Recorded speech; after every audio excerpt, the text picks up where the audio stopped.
Hello everyone, welcome to జై vlogs. ఇది ఒక అవేర్నెస్ వీడియో. మీ ఫ్రెండ్స్ కానీ మీ రిలేషన్స్ కానీ మీ వాళ్ళు ఎవరైనా యూఏఈలో ఉంటే ఖచ్చితంగా ఈ వీడియోని అయితే షేర్ చేయండి. So as per Hindustan times UAE వాళ్ళు 35 మెంబర్స్ని అరెస్ట్ చేశారంట. దాంట్లో 19 మెంబర్స్ ఇండియన్స్ ఉన్నారు. ఎందుకంటే ఈ యుద్ధానికి సంబంధించిన డీటెయిల్స్ ఆన్లైన్లో పెడుతున్నారన్న రీజన్తోని సాటర్డే రోజు 10 పీపుల్ని అరెస్ట్ చేశారంట, డిఫరెంట్ నేషనాలిటీ వాళ్ళని. అందులో 2 ఇండియన్స్ ఉన్నారు. మళ్ళీ ఇప్పుడు మార్చ్ 15 అంటే సండే రోజు ఇంకొక 25 మెంబర్స్ని అయితే వాళ్ళు ఐడెంటిఫై చేశారు. దాంట్లో 17 మెంబర్స్. సో ఓవరాల్గా 19 మెంబర్స్ ఇండియన్స్ని అయితే అరెస్ట్ చేశారు. సో వీళ్ళు అరెస్ట్ చేసిన దానికి 3 రీజన్స్ అయితే చెప్తున్నారు.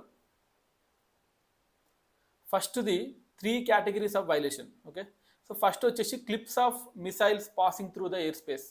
సో జెన్యూన్ వీడియోస్ అయినా సరే ఈ వార్ టైంలో మిసైల్స్ వీడియో తీసి దాన్ని పోస్ట్ చేయడం తప్పు. It's against the law. కాబట్టి అలా చేసిన వాళ్ళని కూడా వాళ్ళు అరెస్ట్ చేస్తున్నారు. అలాగా 10 మెంబర్స్ని ఐడెంటిఫై చేశారు. దాంట్లో 2 ఇండియన్స్ ఉన్నారు.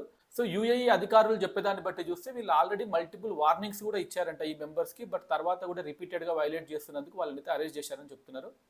ఇంకా సెకండ్ వచ్చేసి fabricated material generated by AI. ఇదైతే ఇంకా చాలా పెద్ద తప్పు.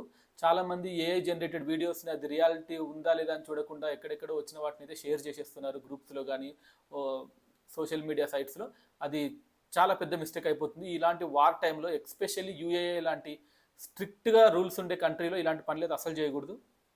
మనం ఒకటైతే అర్థం చేసుకోవాలి, ఈ యూఏఈ ఎస్పెషల్లీ ఆ దుబాయ్ సిటీ అనేది నడిచేదే బ్రాండ్ ఇమేజ్ వల్ల.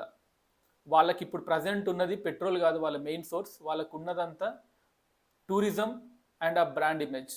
యూఏఈలో దుబాయ్లో ఉంటే safe, Dubai is the heaven for the investors అన్న ఒక ఒపీనియన్ అయితే వరల్డ్ వైడ్గా ఉంది. సో వాటికి కొంచెం డ్యామేజ్ అయినా వాళ్ళు ఊరుకోరు.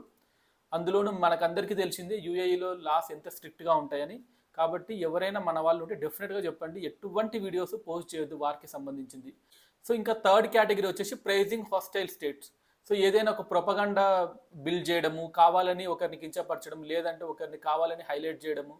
ఒక ప్రొపగండా బిల్డ్ చేయడానికి ఎటువంటి స్టేట్మెంట్స్ ఇచ్చినా ఒక విజువల్స్ చూపించుకుంటే బ్యాక్గ్రౌండ్లో ఒక మీరు వాయిస్ ఇచ్చేసి ఏదైనా ఒక ప్రొపగండా బిల్డ్ చేయాలనుకుంటే మాత్రం అది కూడా వాళ్ళు పనిషబుల్ అఫెన్స్ లానే చేస్తున్నారు. ఇలా ఒక 6 మెంబర్స్ని అయితే వాళ్ళు తీసుకున్నారంట, అరెస్ట్ చేశారంట.